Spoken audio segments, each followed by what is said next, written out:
Good afternoon, everyone. I want to thank you so much for having me here to share my passion. And my passion is nature. I am wild, just wild about nature. And when I say nature, I don't necessarily mean gardens, because there's a difference between gardening and nature. And when I got into gardening, I got into it because I thought I would be working with nature, only to find out that in many ways in gardens, we work against nature.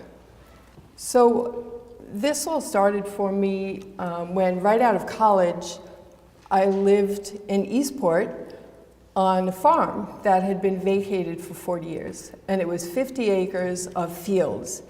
And because native plant seeds can live ungerminated in the soil for up to 50 years, after this farm was vacated, it reverted back to nature. All the wild grasses and the native flowers all came back. So I was raised in an organic farm family, so I was predisposed to love nature. It's in my blood. So at this place, I was surrounded by not only the wildflowers and the wild grasses, but also all the native creatures that have co-evolved with the native plants. There were butterflies and turtles and salamanders and hawks and owls and deer and fox and groundhog and chipmunks and all the creatures who delight us so much. In front of the house and around the back, there was a small fence.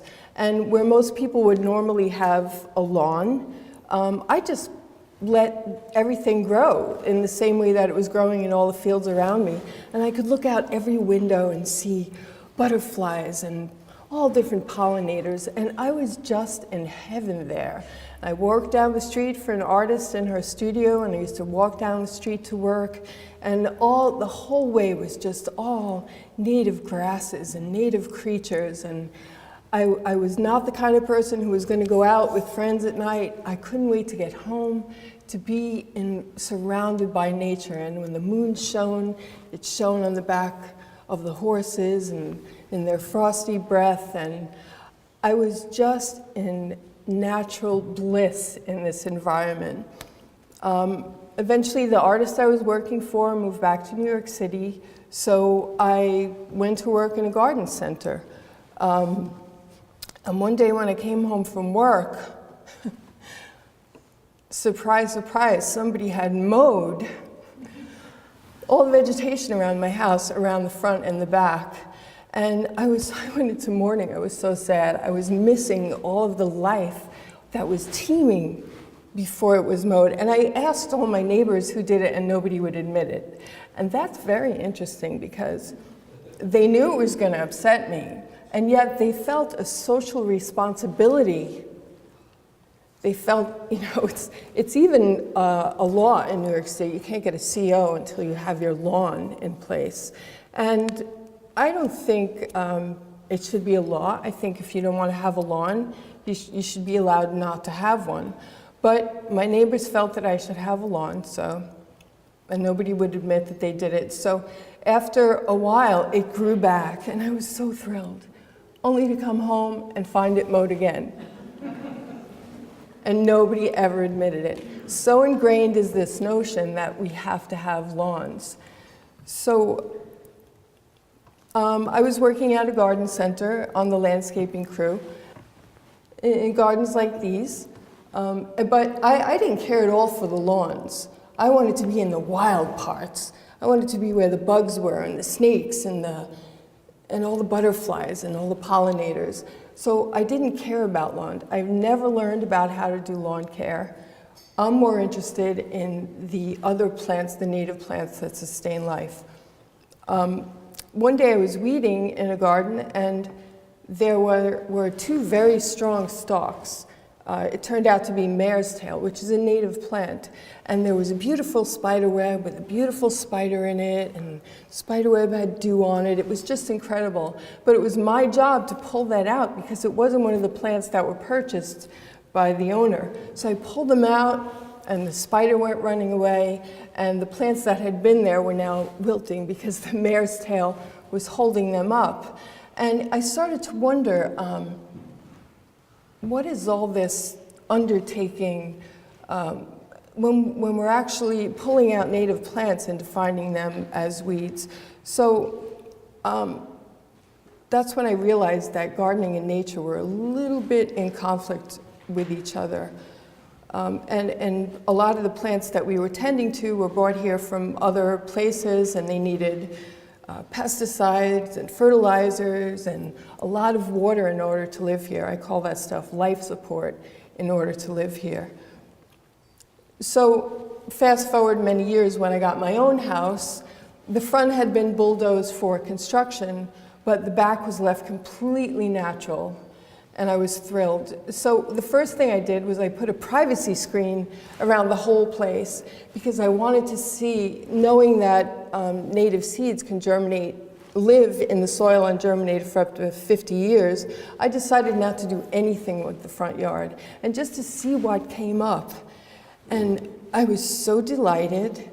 I started to have these moments like I had back on the farm, the vacant farm, and I started to have native plants come up.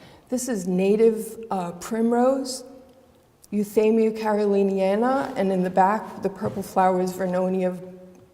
These are plants that just came up. I didn't plant them, and they came up wherever they wanted to. This is Rosa virginiana, Verbena hostata, Eupatorium hispifolium, and asters. I had mosses, and I also had endangered plants. This is peace pipe. It's a chlorophyllous plant, and it's very rare and endangered. I had those in several spots. I also had a lot of Queen Anne's lace, which is not a native, but it's very important for pollinators, so I was happy to see that as well. I had blue-eyed grass, and one day, I was walking in the grass with a friend, very well-intentioned friend. He said, "You should just mow this twice a year." And just then, at the perfect moment, I stepped on something, and when I lifted up my foot to see what it was a turtle in my yard. Yay! So I said, I'm never, ever mowing this. In fact, I haven't used a lawnmower probably in 35 years. Because I'm associated with the Wildlife Rescue Center of the Hamptons, and because I've rescued at least 1,000 animals, and 95% of those animals were impacted by humans. I've rescued animals injured by lawnmowers, chainsaws, weed whackers, and pesticides. I could tell you some heart-wrenching stories about these poor little innocent creatures who were damaged by our landscaping undertakings. So I have so much wildlife. I have turtles, toads, squirrels, rabbits, and I came to realize after a while that my property was a sanctuary for all the neighborhood creatures, and I'm just delighted with that. I have possums. They're the cutest thing. I have so many birds that when I give my lecture at the Nature Lyceum, the director introduces me and he says, "If you don't have any birds in your yard, that's because they're all at her house." And I think it's true. I have thousands of birds. I'm so lucky. In fact, I was giving a lecture to the Audubon Society, and before they begin their meeting, they all get up and they talk about what rare birds they've seen. But somebody got up and she said, "Oh, I found a spot where there were whippoorwills." And she described the street, how to get to the street and where to sit and which mailbox. And I said, that's my house. So I'm thrilled to have all these creatures to share my life with. And I even have deer. I know deer are controversial, but I love deer. My Native American friends call me Deer Heart. Deer footprints are even in the shape of a heart. I have amazing insect life on my property, and I'm as much a fan of insects as I am of birds. Love them all. They're like jewelry flying around. Vortexes catching light like little stars. So I was just starting to enjoy my property, feeling all this life, the vibration of life, and someone handed me, this is a long time ago, an article that said in the town of Southampton, everybody had to have a lawn that was mowed. I think it said 1.5 to 2 inches. Every tree had to be trimmed, every shrub had to be trimmed. trimmed. And so I thought, oh my goodness, I'm going to be a criminal if this law is passed. And yet I knew that what I was doing was right for the earth and for all of creation. So I decided to go to the town and give them a presentation. But before I did a lot of research. And there was so much research online to support what I was experiencing and the way I was living. And a lot of the research was about that nature is good for us. I know, it's shocking, isn't it? Nature is good for us, imagine that. It's good for us spiritually. A presence other than our everyday self is inherent in all wild spaces. It connects us to a vast reservoir of energy and meaning to which our own life is given significance. Nature is good for us physically. Just a few minutes with trees or in any natural space improves concentration, problem solving, reduces stress, lowers blood pressure, and decreases muscle tension. Nature is good for us mentally. Inner city residents with nature nearby have significantly lower levels of aggression and violence, and workers in buildings with plant life concentrate better and have less anxiety. Employees with window views of nature have lower levels of job stress and higher reports of general well-being. Prisoners have less conflicts when they're allowed to spend time in a natural space. Engaging with the natural world has restorative calming effects, whereas living in a world of asphalt, concrete, and steel heightens stress and anxiety. Nature is good for us medically. Breast cancer patients recover faster and better when they spend half an hour a day listening to and watching birds or strolling through a park.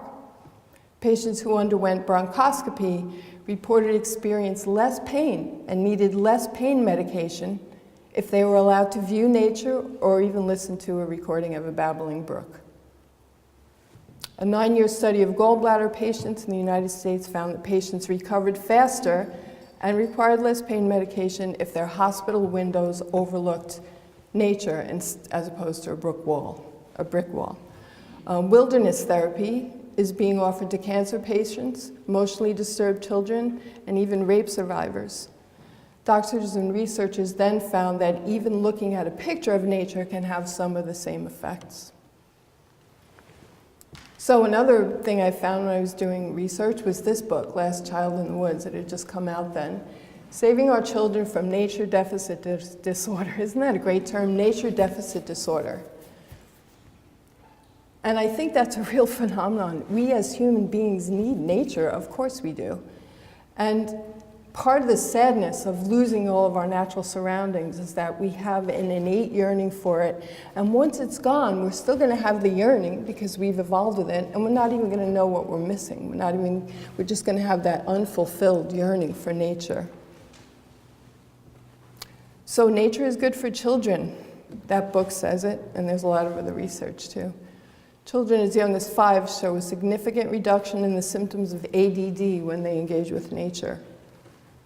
Environment-based education develops skills in problem solving, critical thinking, and decision making. Children who play in natural settings are more cooperative and more likely to create their own games than those who play on flat turf. At-risk youth who are given time outdoors as part of their curriculum improve their test scores across the board in every subject. They behave better in class. They establish positive relationships with their peers, and they gain respect for themselves and for the environment. Nature is a potent therapy for depression. One of the children that I was just talking about wrote a journal, and he wrote, "For the past few months, I found myself unmotivated. I almost felt a disconnection from myself because I couldn't take the time to think. When I sat down in nature this weekend, I found myself connected, my insides and my outsides." Nature is so beautiful. It's our healer, our love, our beauty, and we're part of it, of course. So I love this. Researchers compared, since they knew nature was good for us, they compared different natural settings. A lawn as opposed to a forest and a garden, a lot of different settings. The lawn had the least benefits, the forest had the most. The more biodiversity there is in any given section, the more health benefits are achieved. So biodiversity increases all health benefits. And this was on the cover of the Sierra Atlantic. Managing stress, try trees. It says, take a walk in the woods, find a street with some trees and walk there. That's all good, but why do we have to go somewhere? Why can't we, out every window of our own house, see nature? Why can't we just step out any door of our own house and have nature all around us? Why do we have to drive or walk? Why can't we just live with nature? And yet, this is what we do when we buy a property. The first thing, kill everything on it. This made me so sad. I actually had tears in my eyes when I saw this. I wanted to know, where were the birds? Where were the turtles? Where were the chipmunks and fox and everything? This was about a 5-acre piece of land. Just so sad, such a loss. And then we do this. And then we call it improved, but I call it spoiled. So what happens to animals when the land is cleared this way? They're displaced, their food is taken away, their shelter is taken away, and they're territorial. You might look at this and say, well, they can just go off into the woods there, but any amount of land can only hold a certain number of wildlife. There isn't, this can hold all the wildlife, this wooded section beyond here. Hibernating animals have no way to escape. Baby birds have no way to escape, whereas mammals can take their babies in their mouth and carry them away. Birds can't do that, and birds are protected, and yet we have this destruction of their habitat year-round, even when there are babies in the trees. And the continuum of native habitat is disrupted and fragmented into ever smaller, unconnected pieces. Migratory routes are disrupted. This is a deer that we rescued out of the same spot in the same fence twice in 1 week, because that was his migratory route. And that was all of a sudden gone, and they were still taking that route, and he didn't understand that there was a fence there because of the way deer see. But so migratory routes are disrupted. So facts about wildlife. We're losing wildlife at a rate 1,000 times the rate of natural selection. We're losing 150 to 200 species a day. And extinction hasn't happened that fast since the dinosaurs went extinct. We're actually in a mass extinction. Long Island, we've killed more than half the wildlife in the last 50 years. And the United Nations Environmental Program estimates that half of the world's species are on the brink of extinction, and because of this, we lose one major drug every 2 years. That needs no explanation. Nor does this.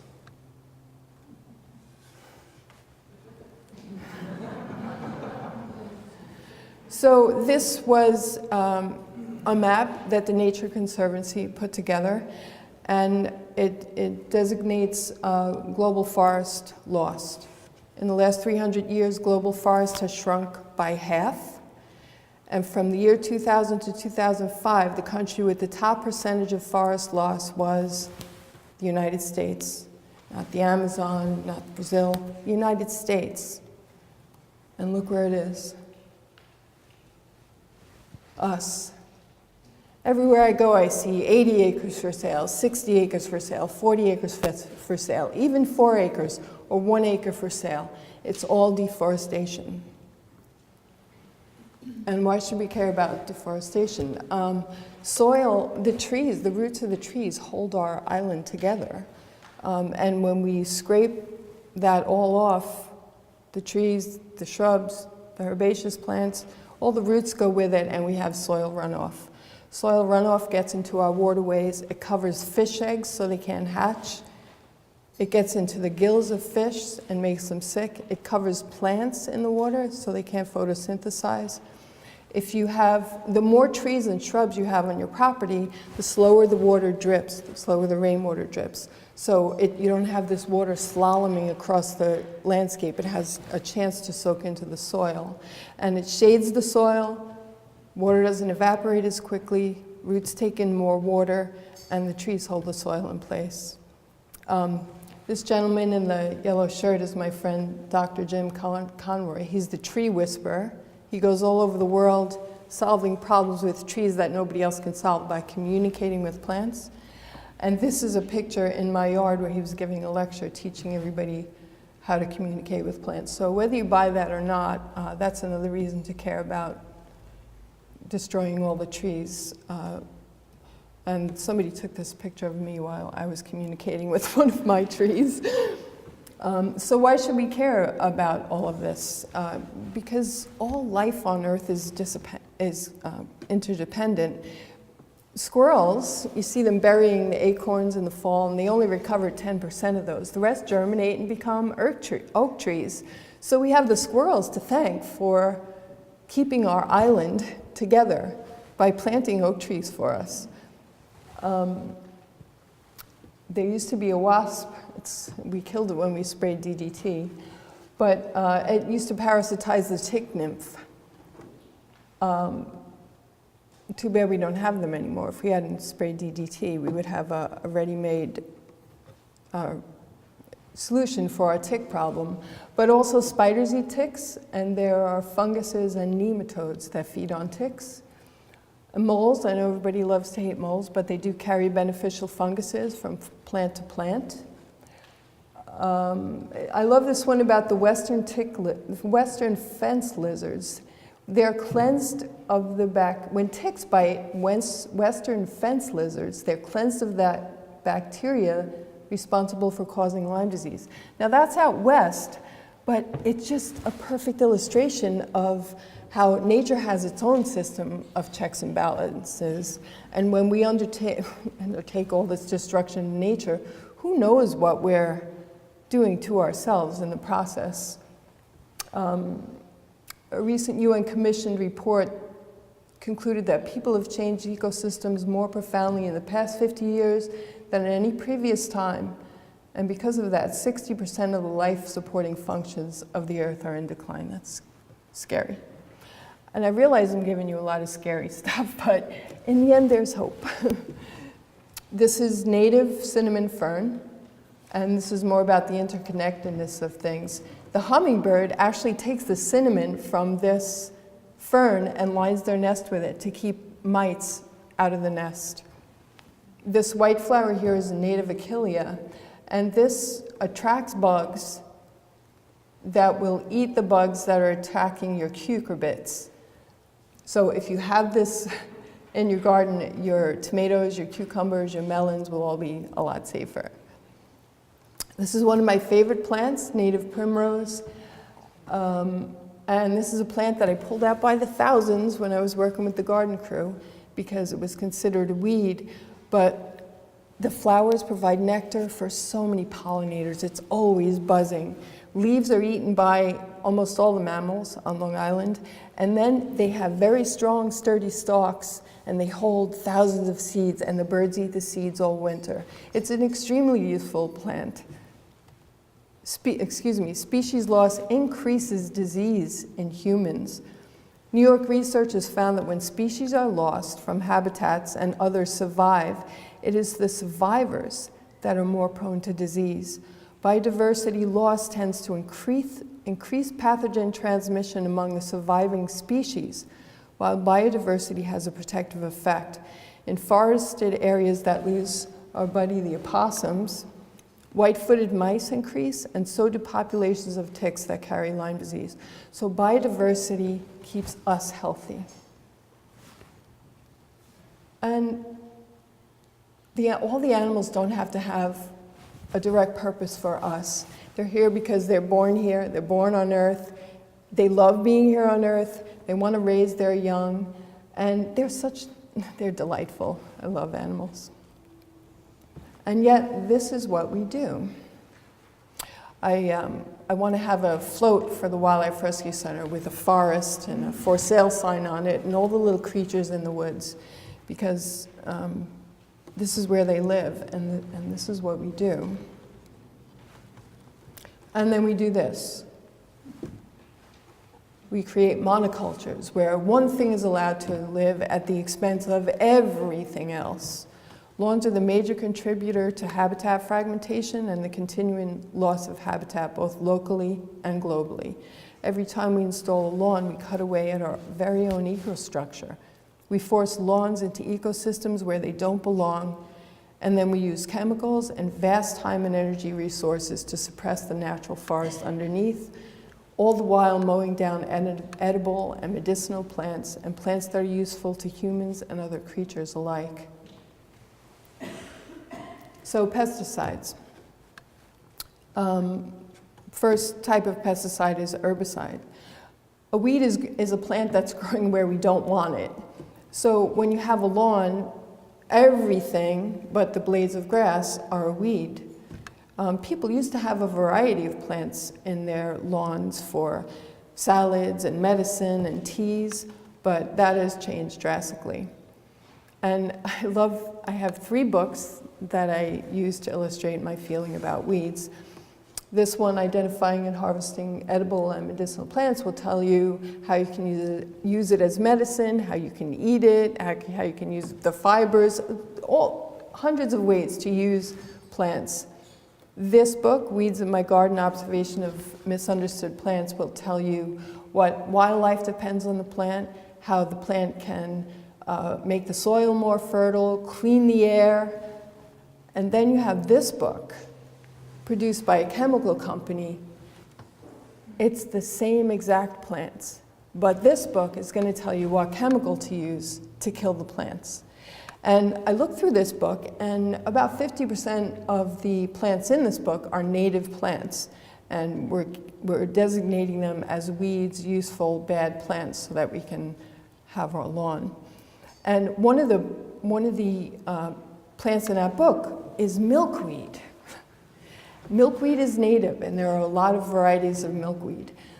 And I've been wondering where all the monarchs went. This year, I saw 7 monarchs. So sad that I could count them, how many monarchs I saw this year, when they used to be everywhere. Well, I did some research. I Googled where did all the monarchs go, and all the research suggests that they're gone because there's no more milkweed. They're 100% dependent on milkweed. So a lot of farmers are spraying pesticides to kill milkweed. So wherever you can, plant milkweed, Asclepias. This is another native plant that I love it. It's Phytolacca americana, or pokeweed. It's a native plant that's edible to humans before it's 6 inches high. Lots of mammals eat the leaves, including deer. I have this on my property for them to eat, and they don't eat much else. It's gorgeous. I'm just fascinated by it. And it has these plump berries that the birds eat. In my yard, they get about 8 foot high. They're so stately and gorgeous. I let them grow wherever and all my clients' properties have these too. And again, this is another plant that I used to pull out by the thousands because I thought it was a weed. This is Pennsylvania smartweed. I love this so much that it's a ground cover all over in my yard, and it is even seeded in the bases of my tropicals. And it's beautiful there. It's no maintenance, and birds love to eat the seeds. And this is a real interesting one, clover. It's not a native, but it was introduced to America in grass seed mixture because it fixes nitrogen in the soil. And then when 2,4-D was invented and they started to use it to kill crabgrass, they found out that it killed the clover also. So they just rebranded this plant as a weed. Now everybody thinks it's a weed. It worked. But this plant has nitrogen-fixing properties in the soil, and it's very beneficial to wildlife, especially bees. And we really have to do whatever we can for the bees. So if you see this plant, try to nurture it. Dandelions are also beneficial to bees and other pollinators. And they make our ground more fertile because that long taproot that goes into the ground brings a whole bunch of fertility up into the leaves. And then when the leaves die back, that fertility goes back into the soil. So insecticides. Our war against insects has had intended and significant casualties. So many of our beneficial insects are killed by insecticides. And most insecticides are not species specific. Those are just some of the beneficial insects that are killed by insecticides. So I have a beneficial insect garden. This used to be my vegetable garden, and you can still see some in the foreground is horseradish, and there's borage and cilantro, and there's even some kale that you can see. But one year I didn't have time for it, and all of this stuff came up. And when I was walking through it, I was surrounded by insects dancing all around me. It was such a great, powerful vibration. And this is when I started to really fall in love with insects. And the thing is, I never get bitten by any insects. I really don't. I have less ticks on my property than most other places I go to. I rarely ever get bit by a mosquito. I'm not saying I never do, but I hardly ever do.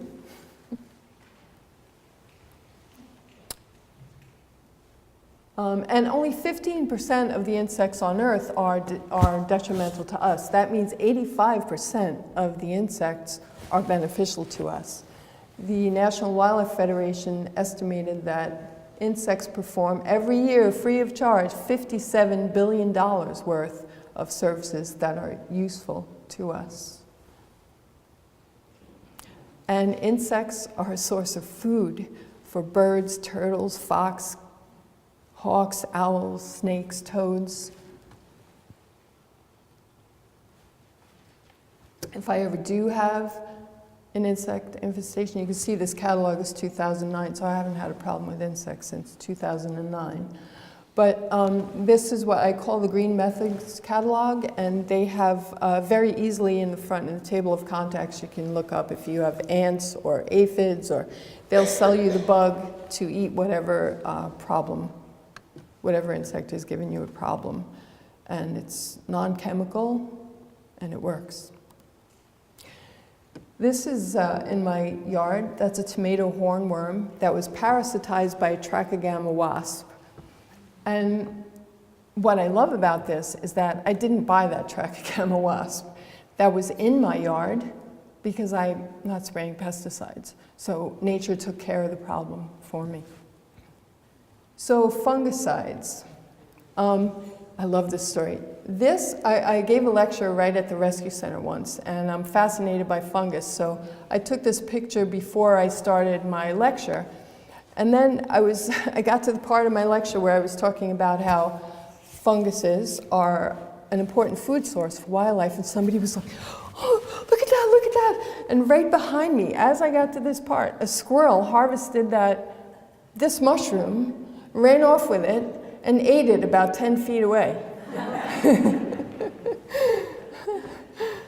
So, and they're cool. I'm fascinated by the variety of fungus, and their purpose in the environment is to break down wood and make the nutrients in the wood available for the host plant or for other plants to use. They also break down toxins.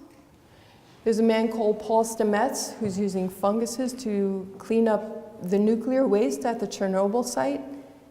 He's using fungus to clean up the nerve gas that Saddam Hussein used on the Kurds. And he's using funguses to clean up oil spills. His name is Paul Stamets. It's fascinating. He wrote a book called How Fungus Can Save the World. And if you watch him for 5 minutes on YouTube, you're hooked. You believe it's amazing. But indeed, plant life couldn't survive without fungus. There's a mycelial network under the soil that sends nutrients and information from one plant to another. There were some researchers that saw a stand of hemlocks on the edge of a forest, and then very deep in the forest where there was no light at all, there were hemlocks there too, and they couldn't figure out how the hemlocks deep in the forest were even surviving. And they discovered that the hemlocks on the edge of the forest were actually sending nutrients through the mycelial network to the hemlocks deep in the forest. And mycelia communicate in much the same way that humans communicate. Fascinating stuff. So the funguses are extremely important, and yet we spray them when we see a fungus in our lawn. Get out the pesticides, get out the chemicals. When I see a fungus in the lawn, I'm like, go fungus. So recap on pesticides. Not all have been tested for human safety. We use 70 million pounds of pesticides on lawns every year in the United States. That's 4 times more pesticides than are used on our farmlands. Of the most commonly used lawn pesticides, 13 can cause cancer, 14 can cause birth defects, 11 can interfere with reproduction, and 21 can damage the nervous system. That's according to the EPA. I went to the EPA's website because that word "can" was bothering me, and I looked at their chart. They have a chart, categories 1 through 5. 1 probably doesn't cause cancer, 5 definitely causes cancer. And these lawn pesticides were in the 4th column. That means they're like almost certain that they can cause cancer. And yet we're spraying them on our lawns. Pesticides have been linked to Parkinson's disease, brain cancer, endocrine and nervous system disruption, birth defects, developmental disorders, including the autistic spectrum, and childhood cancers and cat and dog cancers. Children and animals are much more susceptible to pesticide poisoning because they get right on the ground, they put their hands in their mouth, and when pesticides are outside, the sunlight eventually breaks them down. But once they're tracked inside on our shoes, they're going to stay there for a very long time. And children and animals are very often on the floor. According to the environmental health, children in whose homes pesticides, fungicides, and herbicides are sprayed are twice as likely to develop brain cancer. Pesticides also destroy species diversity and create monocultures. The Audubon Society estimates that 67 million birds are killed every year from pesticides. If your lawnmower is older than 3 years old, then 1 hour of power mowing is equivalent in air pollution as driving 350 miles by car. It's shocking, but true. They just instituted new regulations in 2011 that make it a little bit better, but still the lawnmower is more polluting than an automobile. More than 800 million gallons of gasoline are used every year to power lawn mowing equipment, and we spill 17 million gallons while refueling. That's more than was spilled in the Gulf of Alaska by the Exxon Valdez.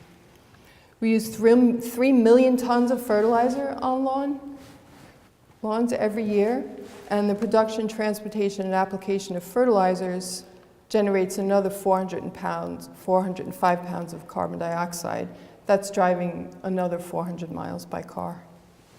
60% of the nitrogen applied to lawns ends up in our groundwater, and nitrogen is toxic to humans. There are actually dead zones all over the world where nothing is alive in the water because of the nitrogen in the water. So some communities around the world are banning the use of both lawn fertilizers and gas-powered lawnmowers in a last-ditch effort to try to save their waterways.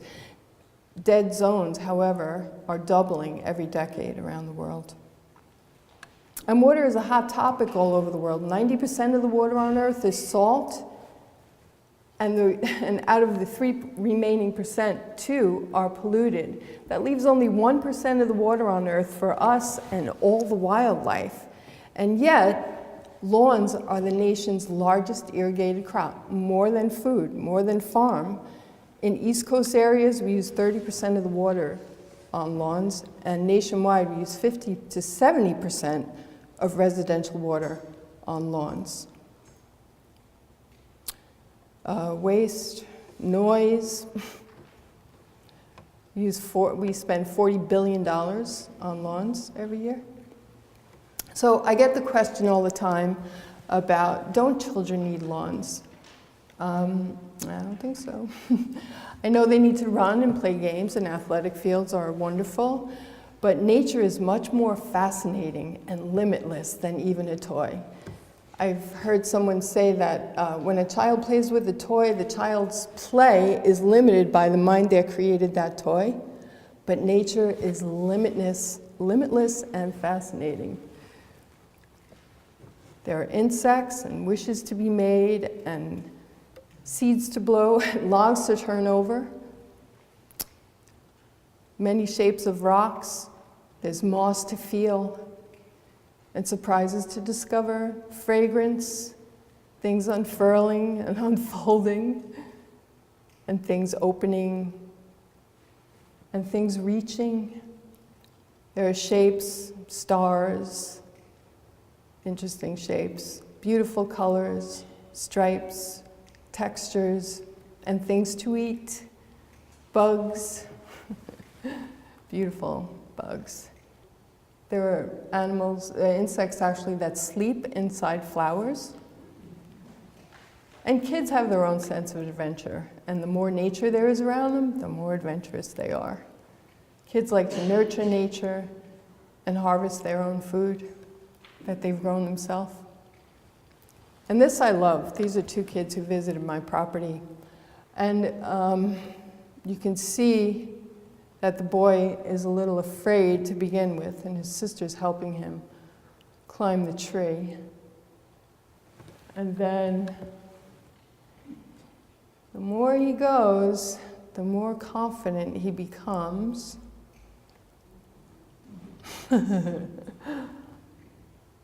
Now he's strong, and now look at him, just from climbing a tree. So, I'm going to sum up about the lawns. But I wanted to point out, this was in some magazine, what's in and what's out. And you'll notice lawns are out. This was years ago, too. Now, they say to take the lawn out and replace it with stone. I'm not purporting that, of course. I'm saying take the lawn out and revegetate it with native plants. But it raises the question, like, why do we have lawns? And I read a book called The History of the Lawn. And humans were afraid of the plague, so it was a man against nature thing. And there were a few other reasons: fear of other men, marauding other invaders.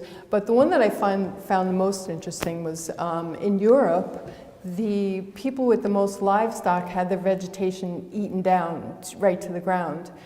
And so the people with the livestock were the wealthiest people. So the vegetation being down to the ground became the look of wealth. And that's how the lawn became a status symbol. And it's still a status symbol today.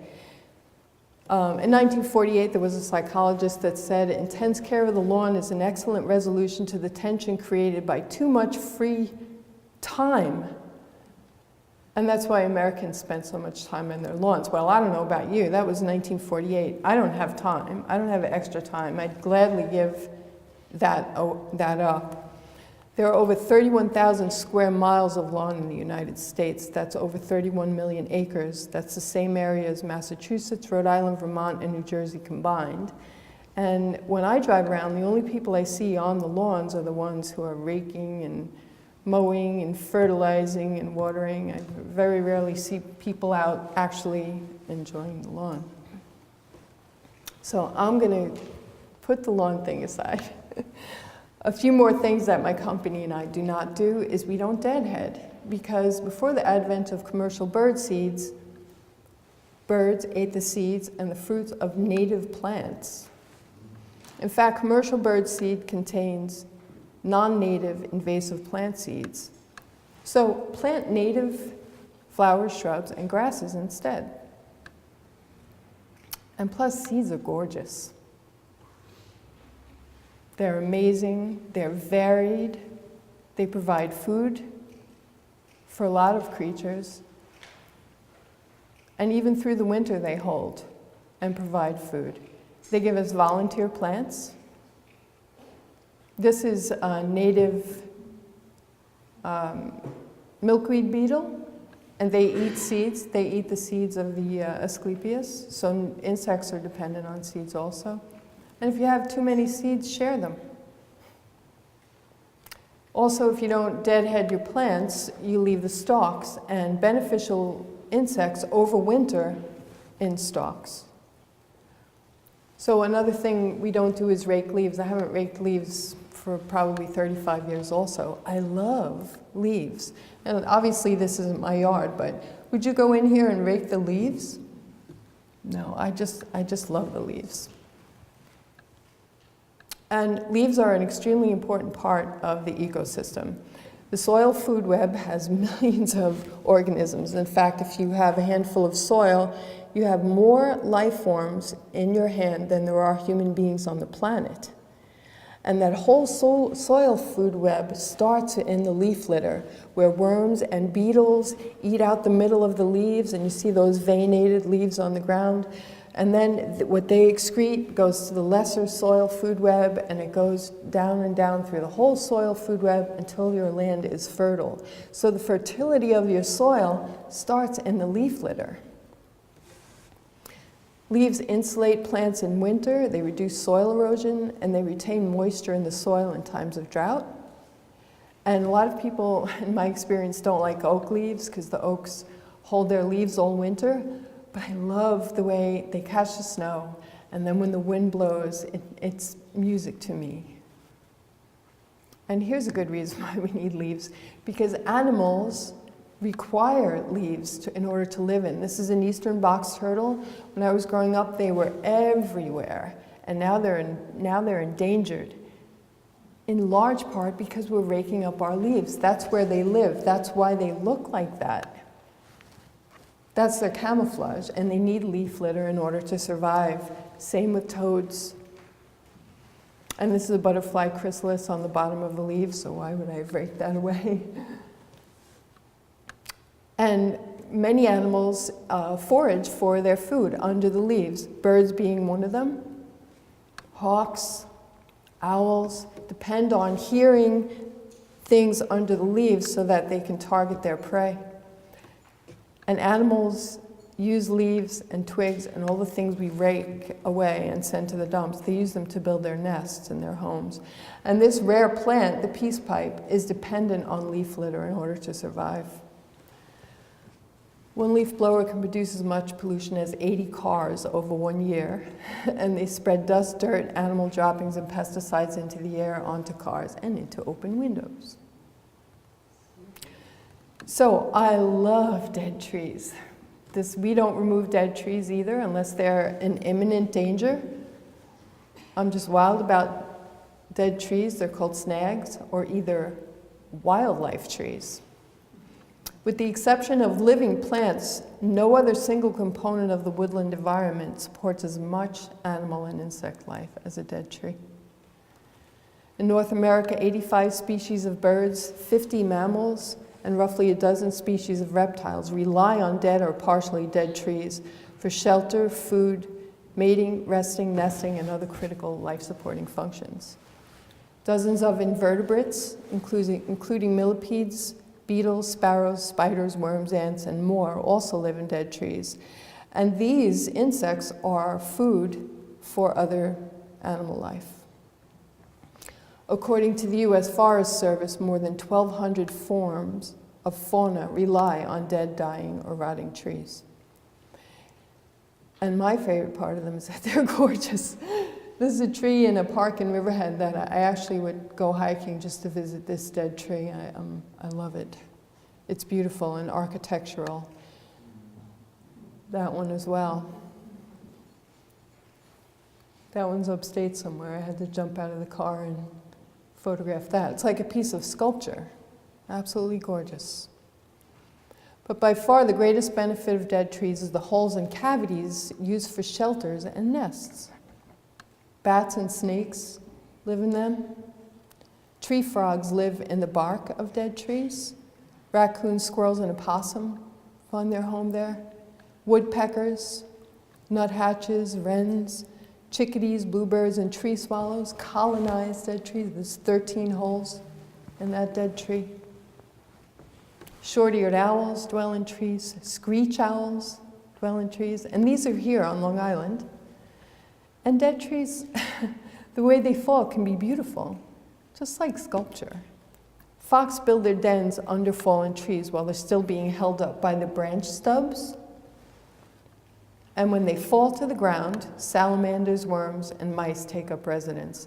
Over time, decomposing logs release their nutrients and become nurse logs, providing a rich growing medium for tiny plants, including new tree seedlings. You can also grow vines up dead tree snags. This is a native Parthenocissus. And if you have to cut down a tree, make a wood pile. This is great habitat for turtles, chipmunks, snakes. So this is a lettuce plant that I could have thrown out, but I put it out in my grassy front yard for any animal to eat. The Dalai Lama said that compassion is the new radicalism of our time. Compassion is radical. So compassionate landscaping we can undertake. It means less fertilizer, less pesticides. In fact, not defining so many things as pests. Less water, less habitat destruction, less deadheading, less raking. Sounds great, doesn't it? Thoreau said, what good is a beautiful house if you don't have a planet to put it on? And I say, what good is the ecosystem if we don't have an ecosystem? So there's a lot of work to do. I know our lawn industry is a thriving industry. So if we're not going to do lawns, or if we're reducing lawn size, what do we do? There's still a lot of money to be made and a lot of work to be done in non-native invasive plant removal, vegetable gardens, birdscaping, insectscaping, lawn reclamation, and revegetating with native plants. This is a neighborhood in North Haven where non-native invasive was allowed to roam, and it has destroyed a huge section of the neighborhood. This is right in Southampton. A vacant lot where you can see Russian olives, but also miscanthus.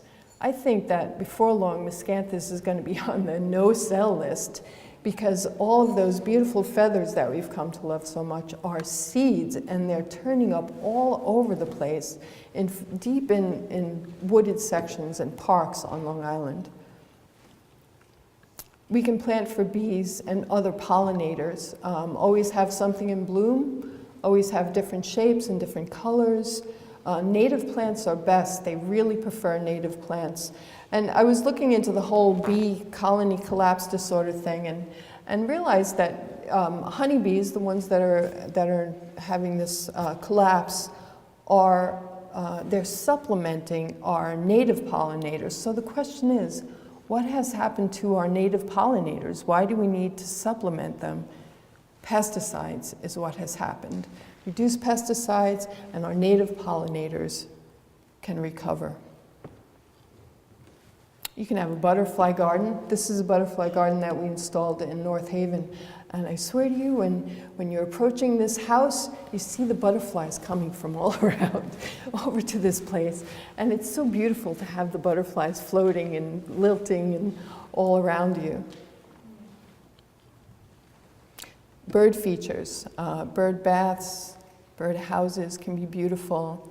And this is a dead tree that we actually brought to this garden and planted in it, and birds visit it all the time. It's right outside this woman's window where she sits, so she's always seeing birds come to harvest the insect out of this piece of wood.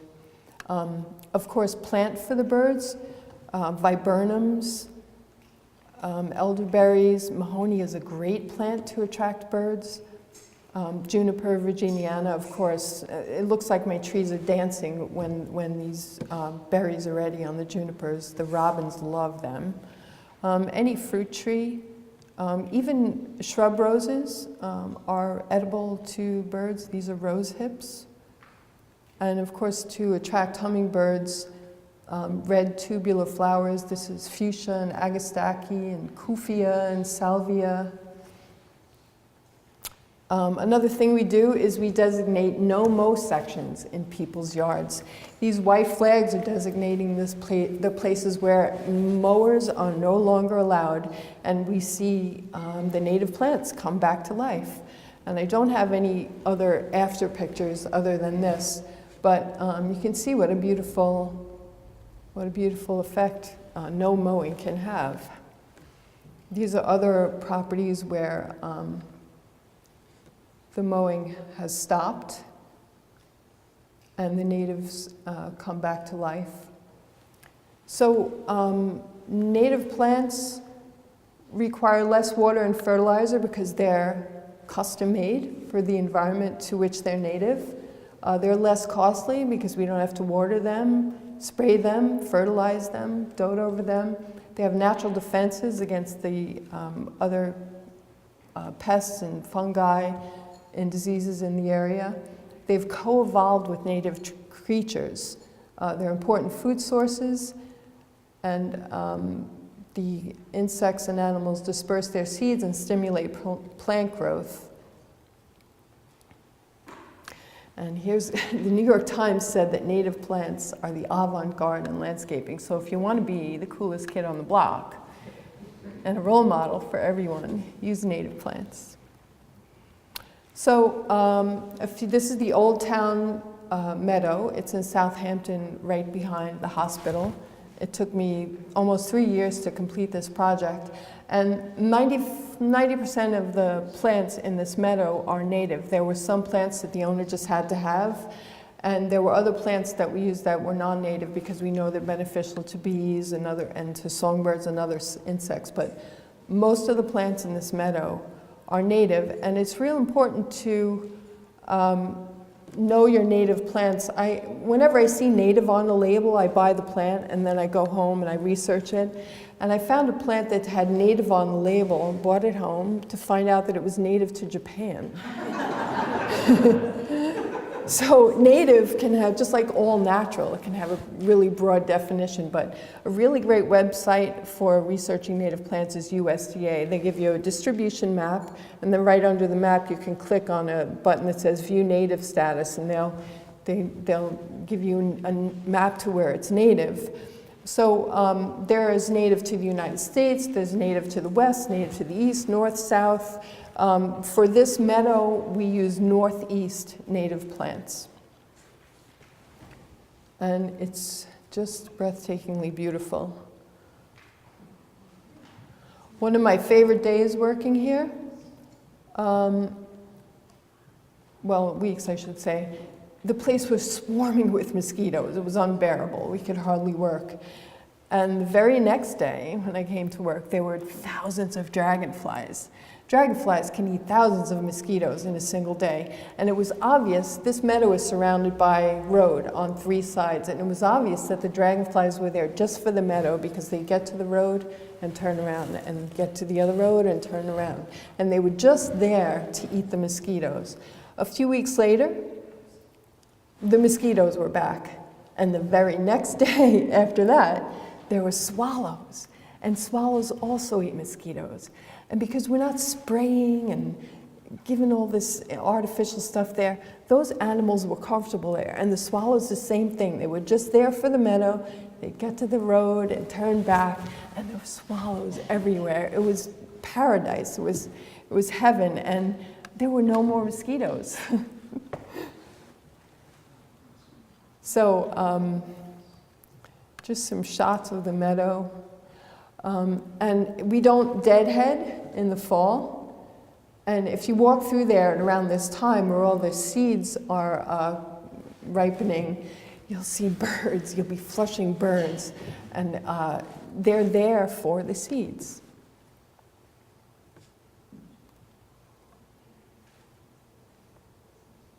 So just a few of the plants. This is Verbena hostata.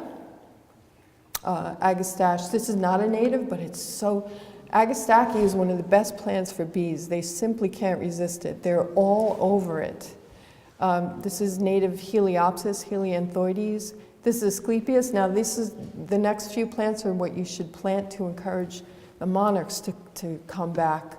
These are the milkweeds, Asclepias incarnata, Asclepias tuberose. This is Asclepias ice ballet. And this is all the Asclepias photos I have, but there are about 10 to 12 varieties of Asclepias that are native to this area. So I encourage you to seek them out and plant them. Echinacea is native. Monarda dodema, this is Jacob Glein, this is Monarda fistulosa. There are other varieties of Monarda that are native also. Lobelia cardinalis is native and attracts all kinds of insects and hummingbirds. Spigelia marilandica, this one likes a little bit of shade, but it's native, it's gorgeous. Aguilegia canadensis is native. This is Limonium carolinianum and Liatris. Novae Angliae scariosa, also native. Mertensia is native. There are so many asters that are native, probably 30 species that are native to this area. This is one of them, Aster umbulatus, with Solidago and Vernonia in the background. Thermopsis caroliniana is native. Lupin perennis is native. Penstemon barbatus, Baptisia australis. A lot of the phloxes are native. This is Vernonia, there it is again. Solidago, several varieties that are native. This is one of my favorite natives, Pycnanthemum mudicum. This is a roiling, broiling soup of pollinators in the summertime. It is just amazing, and it's called mountain mint. It actually is minty. It's beautiful, absolutely gorgeous, and the color is a great backdrop and foil for other flowers. Hardyageratum is native, Eupatorium coelestinium. And what's great about this is it blooms long after everything else is done, and it volunteers all over the garden, and it's one of my favorite plants. Physostegia virginiana, Veronicastrum virginicum, and the roseum. Now, this is another section of the Old Town property where they've just let it go natural, and I was out here walking around one day to see what I could find, and I came across this plant, Chamacrista fasciculata. This is a rare native plant, and I went back and harvested the seeds and gave them to Jim Glover, and now Jim Glover is selling Long Island genotype Chamacrista fasciculata that came from that field at Old Town. I also found hemp dogbane there, and this is a rare plant, but it's also in the milkweed family, and it's a larval source for monarch butterflies.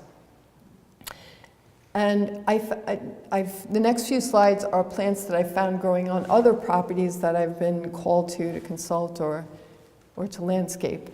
And they were just there naturally, and I'm so glad we found them before they were killed to put in a lawn. So this is Myanthemum, this is Trailing arbutus, this is Chimophylla, this is Solidago flexicalis, and even Trillium I found on one property. Amazing. Unfortunately, it was killed by the Hurricane Sandy. So this is getting back to plants that we used in the meadow. This is Clethra alnifolia, native, fragrant, attracts hummingbirds. Aronia, there are a few varieties of Aronia that are native. Bayberry, Ilex glabra, Baccharis, Ilex verticillata. There are elderberries that are native. Viburnums, a lot of viburnums are native. High bush and low bush blueberry are native. There are rubus that are native. Native vines include Parthenocissus, which has berries when it gets mature. This is a great Apios americana. It's called American groundnut. It has this amazing flower and edible tubers. And my favorite native vine is Lonicera sempervirens. It's a nectar source for hummingbirds, bees, a nectar source and a larval host for butterflies. And it's beautiful, so choose it instead of clematis. It's much more useful for the insects. And the fruits attract quail, purple finches, goldfinch, and American robins. Native trees include Juniperus virginiana, Ilex opaca, Pinus rigida. That's Amelanchier in the back. It's a great architectural tree. Sassafras, pussy willow, sumac, which has this gorgeous seed head and beautiful fall color. But my favorite native tree by far is Prunus serratina, and in the trade they're often called trash trees. But this architectural, this is the tree that the kids were climbing up in my yard. It's the predominant tree in my yard. And that, the slide on top is a tree growing in a field in Montauk. So you can see it's a beautiful tree.